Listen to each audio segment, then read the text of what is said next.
I've been thinking about something that keeps me up at night sometimes. It's this moment when everything could have changed with just a few different words. Like, imagine if someone had just said wait, hold on in the right way at the right time. So I'm sitting here in my apartment last week, right?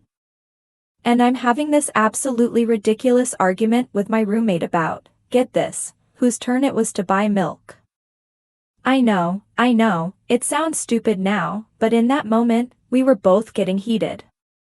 She's going off about how I never contribute to groceries, and I'm firing back about how she uses way more milk than me because of her weird protein smoothie obsession. And then something happened that made me stop dead in my tracks. She took this deep breath, and instead of yelling back at me, she just said, "Hey, you know what? I think we're both just stressed about other stuff. Can we start over?" That's it. That one sentence completely changed the energy in the room. We went from being ready to throw hands over dairy products to actually talking about what was really bothering us. Turns out, she'd been worried about her job interview that week. And I was stressed about my mom's health scare. The milk thing? It was just the surface. This got me thinking about one of the most tragic aviation disasters in history. The Tenerife Airport disaster of March 27, 1977. Two Boeing 747s collided on the runway at Los Rodeos Airport, killing 583 people. It's the deadliest accident in aviation history, and here's the thing that haunts me: it could have been prevented with better communication and de-escalation techniques. I mean, think about it. These weren't mechanical failures or weather catastrophes beyond human control. This was a series of miscommunications, assumptions, and escalating tensions that led to an unspeakable tragedy. And today, I want to talk about something that might seem small in the face of such a massive disaster, but it's actually huge. The power of de-escalation in communication. Now, I'm not an aviation expert, okay? I'm just someone who's fascinated by human communication and how it can either save lives or, well, But what I've learned from studying this disaster is that sometimes the most important skills we can develop aren't technical ones. They're human ones. Picture this scene with me. It's a foggy day in Tenerife. Two massive aircraft are on the same runway. The air traffic controllers are dealing with unprecedented traffic because of a bomb threat at Gran Canaria Airport. Everyone's stressed, everyone's behind schedule, and everyone's making assumptions about what the other person knows. The Dutch KLM flight is ready for takeoff. The American Pan Am flight is still on the runway, trying to get out of the way. And in the control tower, there's this breakdown in communication that's escalating by the minute.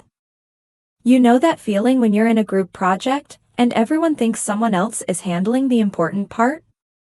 That's kind of what was happening here, except the stakes were literally life and death. I remember when I was working at this marketing agency a few years ago, we had this client presentation that went absolutely sideways.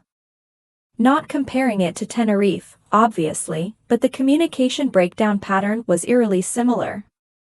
Everyone was operating on different assumptions, no one wanted to be the person to slow things down and clarify, and the pressure to keep moving forward was intense. Our creative director, let's call him Mark, was convinced the client wanted a completely different campaign direction than what we'd prepared. But instead of stopping the meeting and saying, "Hold on, let me make sure I understand what you're looking for," he just kept pushing forward with what he thought they wanted. Meanwhile, the client was getting increasingly frustrated because we were presenting something totally off-brand for them. And our account manager was trying to keep everyone happy by agreeing with everybody, which just made things more confusing. It was like watching a slow-motion disaster unfold. And the crazy thing is, if any one of us had just said, "Hey, can we pause for a second?" I want to make sure we're all on the same page here. The whole thing could have been salvaged. That's exactly what needed to happen in Tenerife. Someone needed to be the person who said, wait. Let's slow down and make sure we all understand what's happening here. But here's the thing about high-pressure situations, whether it's a runway in the Canary Islands or a conference room in downtown Chicago. When stress levels are high, our natural instinct is often to push forward, to assume everyone else knows what we know, and to avoid being the person who slows things down. In aviation psychology, they call this get-there-itis. It's this psychological pressure to complete the mission, to land the plane, to finish the task, even when warning signs are telling you to stop and reassess. The KLM captain, Jacob van Zanten, was one of the most experienced pilots in the world. He was literally the face of KLM's safety campaign. His picture was on their safety brochures. But even someone with his experience fell into this trap of assumption and forward momentum. He assumed the runway was clear. He assumed the air traffic control clearance meant he was good to go. He assumed the Pan Am flight had exited the runway. And when his own flight engineer expressed doubt, when his co-pilot seemed uncertain, instead of treating those as red flags worthy of investigation, the pressure to keep moving forward won out. Now, I'm not here to blame anyone. These were good people doing their best in an impossible situation. But what I find fascinating is how the techniques we use to de-escalate everyday conflicts could have potentially prevented this tragedy.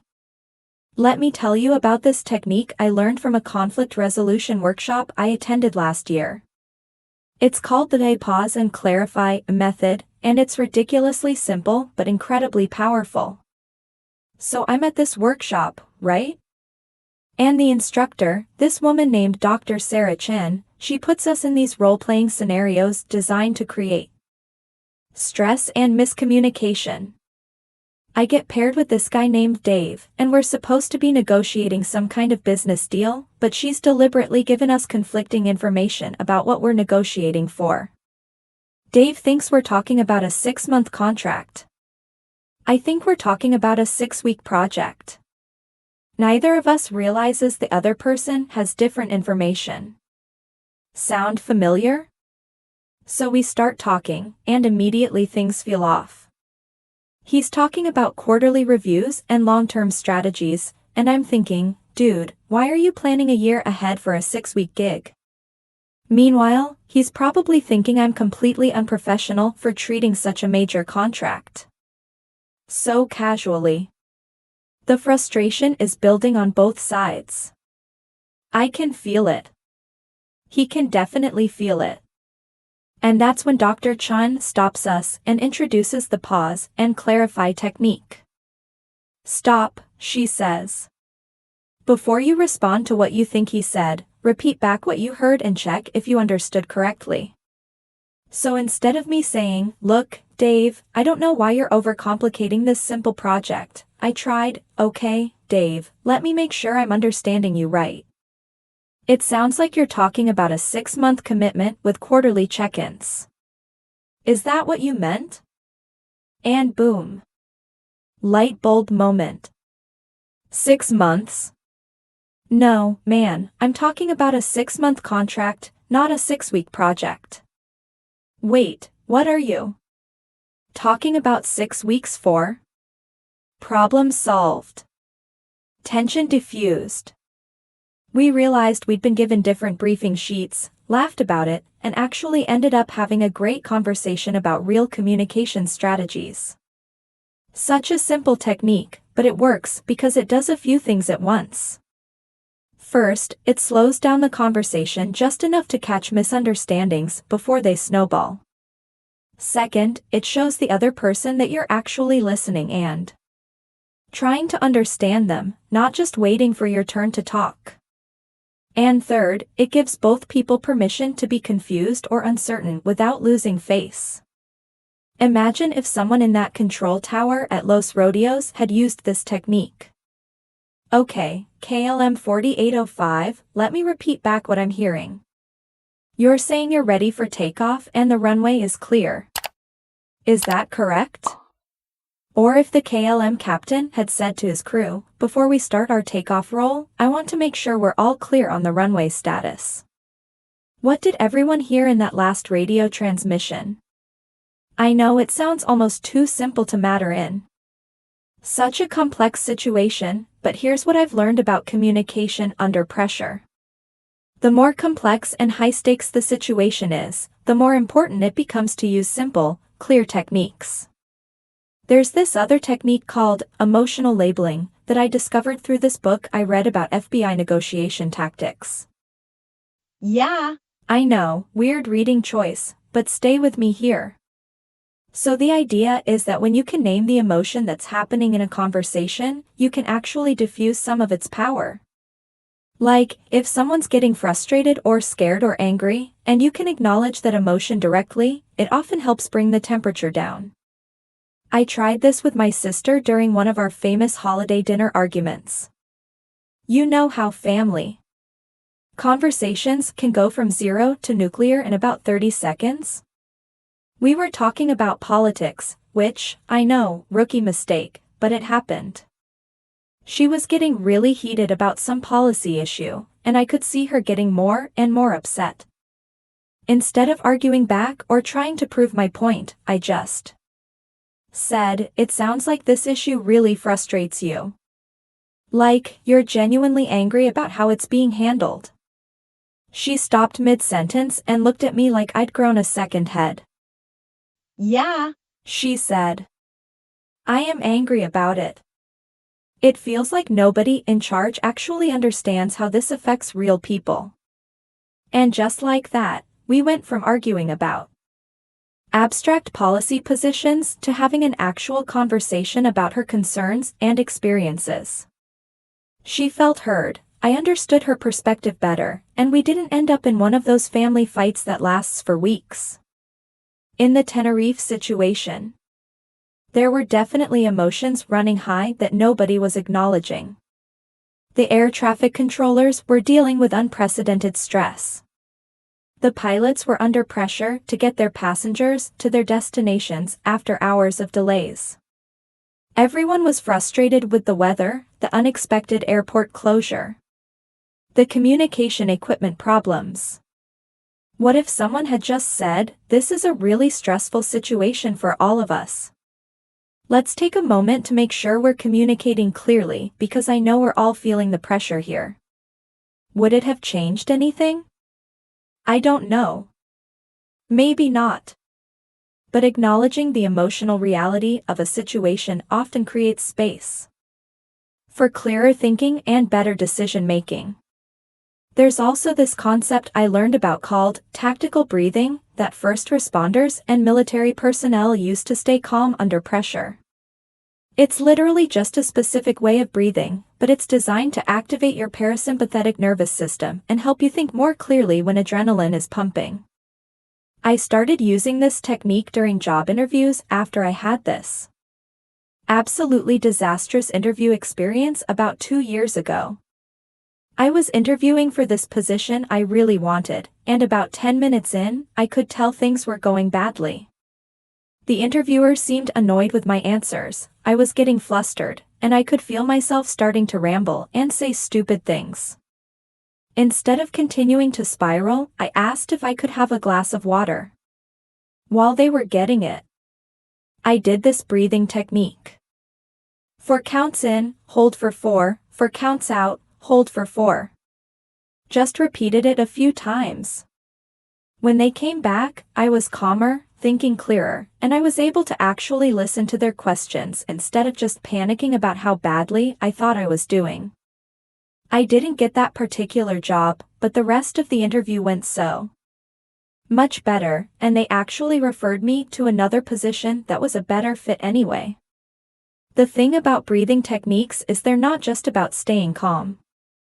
They actually help your brain process information more effectively when you're stressed. And in a situation like Tenerife, where people were making critical decisions under intense pressure, having tools to maintain clear thinking could have been crucial. But here's what I think is the most important lesson from all of this. The most powerful de-escalation technique isn't really a technique at all. It's a mindset shift. Instead of assuming that asking questions or expressing uncertainty makes you look incompetent, what if we approached high-pressure situations with the understanding that clarity and safety are more important than appearing to have everything under control? I see this all the time in my own life and in the lives of people around me. We're so worried about looking stupid or slowing things down that we don't speak up when something doesn't make sense. We don't ask for clarification when we're not sure. We don't say wait when things are moving too fast. Last month, I was at a medical appointment, and the doctor was explaining this treatment plan really quickly. I could tell I wasn't following everything he was saying, but there was this voice in my head going, just nod along, don't be difficult, he's the expert, you don't want to waste his time. But then I remembered Tenerife. I remembered all these stories of preventable disasters that happened because someone didn't speak up when they were confused or concerned. So I interrupted him. Doctor, I'm sorry, but I'm not following everything you're saying. Can you slow down and explain this part again? And you know what happened? He thanked me. He said patients often just nod along even when they don't understand, and then they don't follow the treatment correctly because they were never clear on what they were supposed to do. That's the mindset shift I'm talking about. Instead of seeing questions and clarifications as signs of weakness or incompetence, we can see them as essential tools for safety and success. In aviation, they've actually institutionalized this mindset through something called crew resource management. It's training that specifically teaches pilots, co-pilots, flight engineers, and cabin crew that everyone has not just the right but the responsibility to speak up if they see something that doesn't seem right. They learned this lesson partly from disasters like Tenerife, where hierarchical communication patterns and the reluctance to question authority contributed to tragic outcomes. But you don't have to be in an airplane cockpit to use these principles. Anytime you're in a situation where clear communication matters, whether it's a work project, a family discussion, a medical appointment, or even just making plans with friends, these de-escalation and clarification techniques can make a huge difference. I think about this stuff every time I'm in a situation where I feel that familiar pressure to just keep moving forward even when something doesn't feel right. Whether it's a conversation that's getting heated, a plan that seems confusing, or a decision that feels rushed. What would happen if I just said, hey, can we pause for a second? I want to make sure I understand what's happening here. What would happen if I acknowledged the emotions in the room instead of pretending everything was fine when it clearly wasn't? What would happen if I took 30 seconds to breathe and think clearly instead of just reacting? What would happen if I prioritized clarity and safety over appearing to have everything under control? I'm not saying these techniques are magic bullets that will prevent every conflict or miscommunication. Life is complicated, people are complicated, and sometimes things go wrong despite our best efforts. But I am saying that the small moments of choosing to slow down, to clarify, to acknowledge what's really happening, to breathe before reacting, these small moments can have enormous consequences.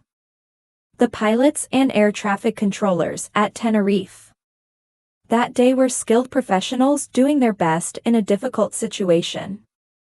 They weren't villains or incompetent people.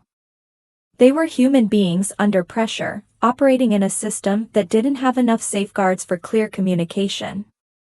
We can honor their memory and the memory of all the people who died that day by learning from what happened. By becoming the kind of people who speak up when something doesn't seem right. Who ask questions even when it might slow things down. Who acknowledge the emotional reality of stressful situations instead of pretending everything's fine. The next time you're in a conversation that's getting heated, try pausing and reflecting back what you heard before responding.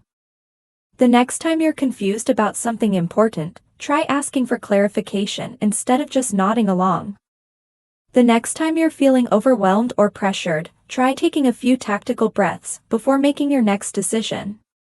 These might seem like small things, but small things add up. And sometimes, small things can save lives. I started this video talking about a silly argument with my roommate about milk. But that moment when she chose to de-escalate instead of escalate taught me something important about the power we all have to change the direction of our interactions. We can't go back and change what happened at Tenerife Airport on March 27, 1977. But we can learn from it. We can become better communicators, better listeners, better at navigating conflict and confusion. We can become the kind of people who create space for clarity instead of rushing toward catastrophe. And maybe, just maybe, that can make all the difference in the world.